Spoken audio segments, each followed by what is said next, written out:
Around 17 थी उस जिला में, तो डिफरेंट प्लेसेस पे उन्हें लगाया गया है।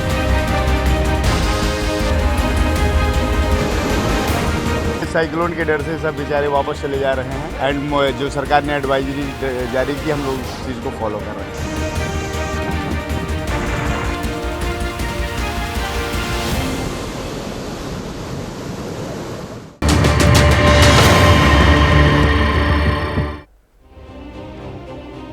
दाना से साफ था।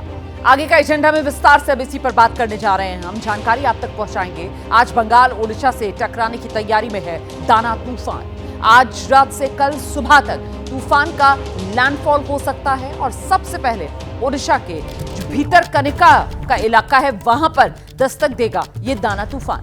अभी ओडिशा के तट से करीब 250 किलोमीटर की दूरी दाना तूफान की बताई जा रही है। जो जानकारी मिल रही है उसके मुताबिक 120 किलोमीटर प्रति घंटे की रफ्तार होगी जब यह दाना तूफान तट से टकराएगा। अभी 12 किलोमीटर प्रति घंटे की रफ्तार से आगे बढ़ रहा है ये तूफान और जिस वक्त तट से टकराएगा तब तक इसकी जो रफ्तार है वो 120 किलोमीटर प्रति घंटे तक पहुंच चुकी होगी। ओडिशा और बंगाल में तूफान को लेकर हाई अलर्ट जारी कर दिया गया है। दाना तूफान की वजह से 300 से ज्यादा ट्रेनें पूर्वी भारत में रद्द करनी पड़ी हैं। तो ये दाना तूफान का खतरा आज शाम ओडिशा और बंगाल 120 किलोमीटर प्रति घंटे की रफ्तार जिससे टकराएगा ये तटीय इलाके में, सबसे पहले ओडिशा में। और इसी को लेकर चेतावनी जारी कर दी गई है। भारी बारिश की चेतावनी, लोगों को अलर्ट रहने के लिए कहा गया है। सुरक्षित ठिकानों पर लोगों को शिफ्ट किया जा रहा है।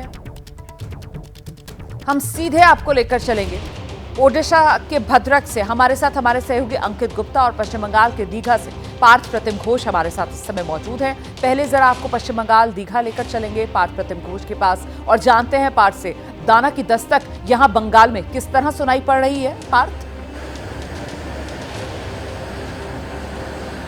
देखिए वेदर ऑफिस के जो अपडेट मिल रहा है वो कह रहा है आज शाम से कल सुबह तक ये जो लैंडफॉल का प्रोसेस वो चलेगा, लेकिन लैंडफॉल उड़ीसा में होगा। लेकिन इसके कारण पश्चिम बंगाल के दो ऐसे जिला है जो एक है ईस्ट मेदिनीपुर के दीघा का तस्वीर आप देख सकते हैं दीघा में, और दूसरा है दक्षिण 24 परगना में। अभी जो सिचुएशन आप देख सकते हैं कि जो वेदर का बहुत सारे चेंजेस आ चुका है और इसको लेकर जो लोकल एडमिनिस्ट्रेशन है वो रेड अलर्ट जारी किया है पूरा इलाका में। और जो टूरिस्ट का लिए ये बहुत अच्छा जगह, लेकिन टूरिस्ट के लिए एडवाइजरी भी दिया गया है कि कोई भी टूरिस्ट यहाँ पर नहीं रहेगा, कोई भी टूरिस्ट जो समुद्र किनारे वहाँ पर नहीं आएगा, बीच में कोई भी टूरिस्ट अलाउ नहीं है। बहुत सारे जो एंट्री पॉइंट सब बंद किया गया है और होटल पूरा के खाली कर दिया गया। और यहाँ पर सुबह से बारिश हो रहा है। अभी जो तूफान जो सिचुएशन आने वाला है उसके लिए जो प्रशासन एक कंट्रोल रूम चालू किया है और उस कंट्रोल रूम से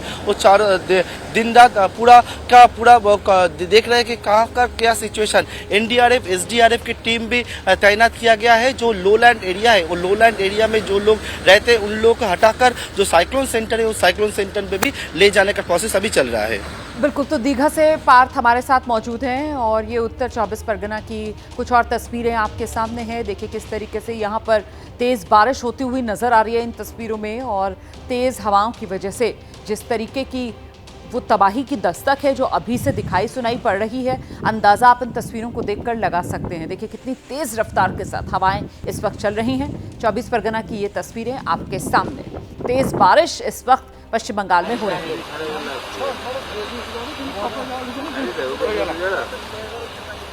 सब कुछ धुंधला नजर आ रहा है। बारिश इतनी जोरदार, हवाएं इतनी तेज चल रही हैं कि वो खतरे की आहट अभी से सुनाई पड़ रही है। तो बंगाल के उत्तर 24 परगना में ये तूफान की दस्तक ही कही जाएगी जो अभी से दिखाई सुनाई पड़ने लगी।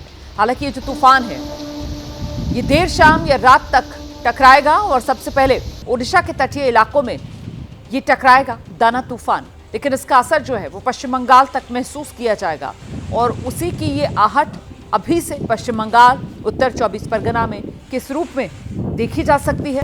तस्वीरें आप देख रहे हैं।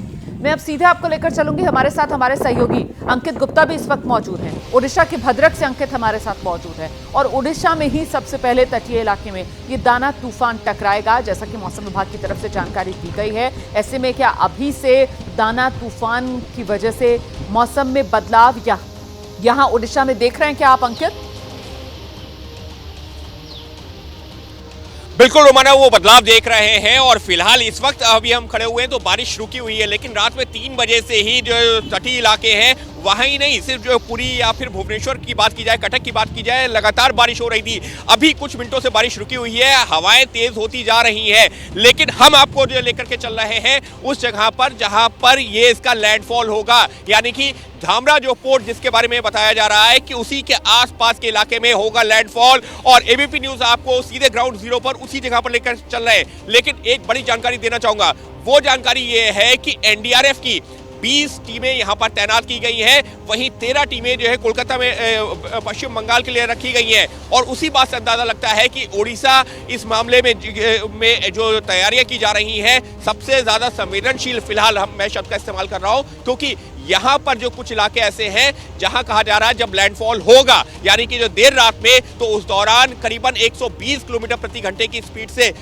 तेजी से हवा चलेगी और इस वजह से वो जो इलाके काफी ज्यादा संवेदनशील हैं और उसी को ध्यान में रख के तैयारी की जा रही है। हालांकि अभी जहां पर मैं भद्रक में मौजूद हूं, यहां से जो तट है वो करीबन जो है 40-50 किलोमीटर दूर है, लिहाजा आपको मेन हाईवे के किनारे उतनी तेज हवाएं नहीं लग रही हैं। लेकिन फिर भी यकीन मानिए जो 3 बजे से लेकर के लगातार अब तक बारिश हो रही थी, कुछ मिनटों के लिए बारिश रुकी जरूर है, लेकिन अंदेशा यही है जैसे जैसे वक्त करीब आएगा हवाएं भी तेज होंगी, बारिश भी होगी और हालात वो सब कुछ होते हुए हम बंगाल के उत्तर 24 परगना में देख रहे हैं।